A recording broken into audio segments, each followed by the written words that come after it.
The Home Ministry has sought a probe into the allegations levelled by a national-level shooter who claimed that she was forced to change her religion by her husband. Meanwhile, the BJP continues to maintain that it was only trying to highlight atrocities against women through the love jihad mention. I have read the resolution properly. There is no mention of the word called as love jihad.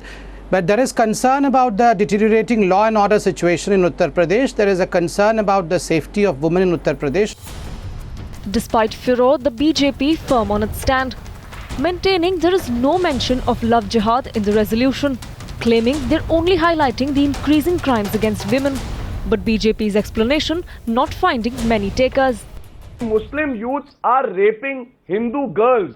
Now they are trying to criminalize the crimes even in the state of UP. This is what they want. The agenda of development that the BJP was harping on is this love jihad equal to development. With opposition accusing them of dividing the country.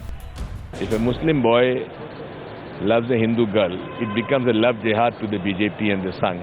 If a Hindu boy loves a Muslim girl, it becomes ke garv ki baat. That is what the communalism which BJP and Sangh stand for.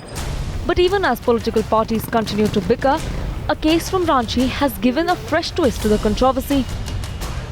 A national-level shooter alleging she was forced to convert by her husband. धीरे धीरे उन लोगों ने अपना असली रूप दिखाना शुरू कर दिया, खाना देना बंद कर दिया, मुझे भूखे रखते थे, एक रूम में बंद करके मुझे स्मोक के धुआं मेरे मुंह पे छोड़ा जाता था, ये कह के अगर सांस लेना भी चाहती हो तो तुम कबूल करो कि तुम मुस्लिम धर्म में आओगी. Allegations made by the shooter intensifying the debate with the VHP calling for a shutdown, forcing the centre to step in with the Home Ministry seeking a report.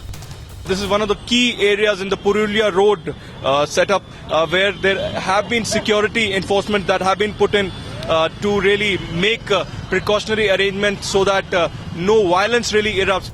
Ahead of assembly elections, the polarization ploy has once again triggered a full-blown political war.